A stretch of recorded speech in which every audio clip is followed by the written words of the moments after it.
Olá, turma, tudo bem com vocês? Eu sou a professora Cíntia, professora de História. Hoje nós vamos para a aula número 63 do 8º ano. E o assunto é Fim da escravidão. Falaremos sobre os territórios negros em Santa Catarina. Para o desenvolvimento desse assunto, temos alguns objetivos. São eles: identificar a presença de negros na formação de Santa Catarina, reconhecer a presença de escravos em Santa Catarina por meio de remanescentes de quilombos, enfatizando 3 deles. Apontar a presença de Irmandade em Santa Catarina, com ênfase na Irmandade de Nossa Senhora do Rosário e São Benedito dos Homens Pretos. Explicar o que é Catumbi e sua presença em Florianópolis, capital do estado. Antes de mais nada, lembrete de toda a aula. Separe seus materiais para a aula de hoje.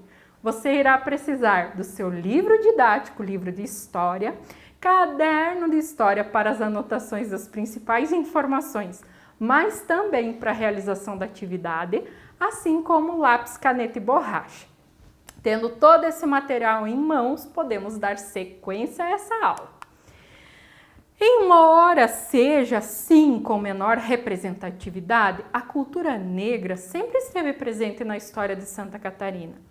Desde os primórdios, os primeiros povoados, assim como nos grupos de tropeiros, vaqueiros, mineiros, teve sim a presença do negro nesses grupos. Inclusive, atualmente, cerca de 15% da população catarinense se considera negra conforme dados do IBGE.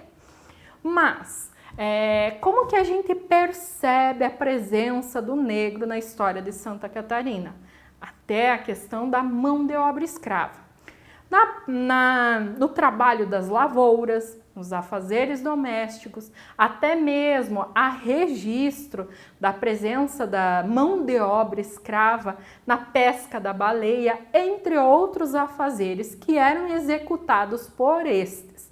Lembrem-se, foram basicamente 300 anos em que escravos, eles eram, aliás, africanos eram escravizados no Brasil. Em Santa Catarina, assim como os demais estados do Brasil, os negros criaram quilombos com o intuito de fugir das atrocidades que eles enfrentavam. Os quilombos, tanto na era colonial quanto na imperial, foram espaços, eram um tipo de aldeias criadas pelos escravizados negros e africanos e afrodescendentes fugidos da escravização em busca de viver em liberdade, poder cultuar os seus santos, poder falar os seus dialetos, a sua língua, comer da comida que eles estavam acostumados lá na África. Aqui eu coloquei para vocês um mapa de Santa Catarina com alguns remanescentes desses quilombos e as regiões, ou como está o processo, se já foram reconhecidos, se não foram conhecidos e assim por diante. Vou trabalhar com vocês, a gente vai conhecer 3 desses: Sertão do Valongo, Invernada dos Negros e São Roque. A gente vai conhecer um pouquinho dos aspectos deles. Talvez sejam os maiores, de maior evidência, tá? Sobre o Sertão de Valongo. A maioria da população é de descendência negra, com cerca de 37 famílias e 120 pessoas que moram nessa região, formando então comunidades tradicionais rurais.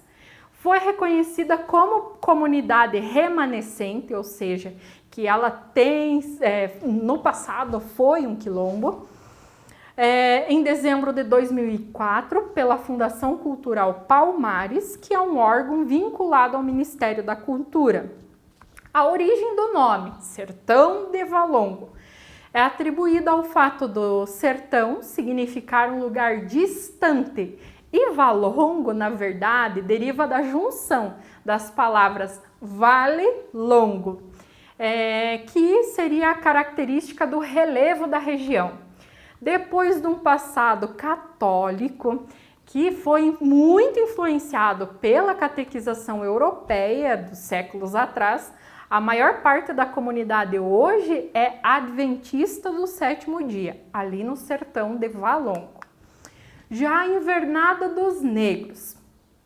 Conforme a história, o fazendeiro Mateus José de Souza e Oliveira, em testamento, de 12 de abril de 1876, deu liberdade a seus escravos e deixou-lhes, quando viesse a falecer, a sua terça. Conforme a nomenclatura da época, enfim, o direito da época, a terça era a terça parte da herança, 1/3 de tudo que ele tinha, e que o testador podia dispor livremente. E essa terça parte, a qual lhes será dada em campos e terras lavradias dentro da invernada. A invernada dos negros foi o primeiro território quilombola reconhecido no ano de 2008 pelo INCRA em Santa Catarina. A sede de Corredeira tem algumas casas, a Capela de Nossa Senhora Aparecida e também uma escola. A pequena distância está o cemitério, onde lá estão enterrados os personagens iniciais dessa história, desse quilombo, né? O seu Mateus, os primeiros negros que vieram para a região, familiares e assim por diante. Já a comunidade de São Roque, a comunidade de Pedra Branca, como era conhecida lá nos tempos antigos, recebia esse nome em virtude de uma pedra branca, ou seja, de uma formação rochosa que tinha na região. Por ali desciam os escravos fugidos das fazendas de cima da serra e para onde os ex-escravos iam após a abolição, construindo um território de resistência e liberdade. Em 1945, a comunidade foi rebatizada com o nome de São Roque. Então, primeiro era Pedra Branca, lá nos primórdios, depois São Roque. Por quê? Porque eles receberam uma imagem desse santo e acabaram até construindo uma capela com o mesmo nome. No ano de 2004, a Fundação Cultural Palmares certifica que a comunidade São Roque, localizada então no município de Praia Grande, em Santa Catarina, é um remanescente das comunidades dos quilombos. Então, São Roque é reconhecida como uma comunidade quilombola. A partir do momento que você reconhece que existiam quilombos aqui em Santa Catarina, é fato que também existiam escravos, escravizados, escravidão, tá? Então, nesse aspecto, a formação de Santa Catarina não foge à regra do restante do país, também teve essa presença. E fora artistas, pessoas de renome que se destacam dentro da cultura de Santa Catarina. Lembram que a gente estudou sobre as irmandades lá no ciclo do ouro no Brasil? Aqui em Santa Catarina também tiveram algumas específicas de negros. A questão da Irmandade de Nossa Senhora do Rosário e São Benedito dos Homens Pretos. Ela foi a primeira construção ligada a essa irmandade, formada por escravos livres em Florianópolis, que não podiam frequentar a igreja de pessoas brancas, de homens brancos. Historicamente, tem suas atividades voltadas para quê?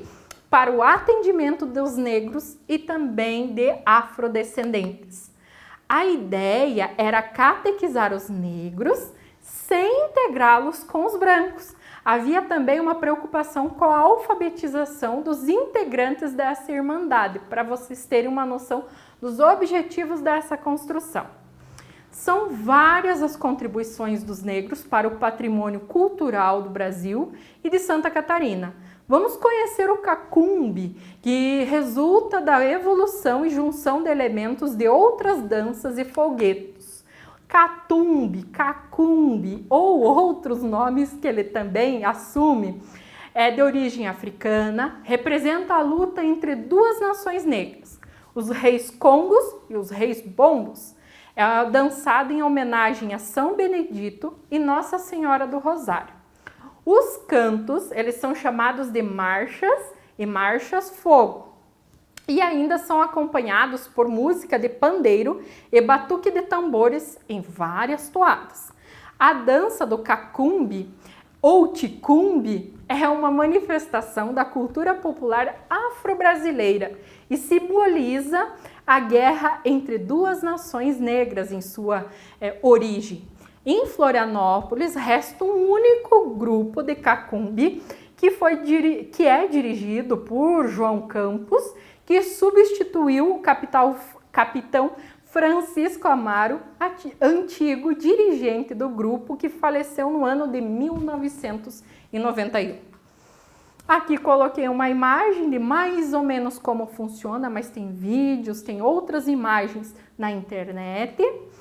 Na comida nós temos a feijoada, a pamonha, cocada, canjica. Conhecemos a capoeira, mistura de luta e dança, uma forma de resistência utilizada nos quilombos. Em aspectos religiosos também temos a questão da Umbanda, o Candomblé e outras inúmeras contribuições. Isso tem até em aulas anteriores, quando falamos sobre os africanos e a influência na construção do que somos hoje. Na próxima aula, falaremos então sobre a formação dos Estados Unidos, especificamente sobre a Guerra de Secessão ou Guerra Civil dos Estados Unidos e assim por diante. Agora, façam a atividade referente a essa aula com o intuito de revisitar esse assunto e também fixar algumas informações. Até a próxima aula, um abraço e tchau!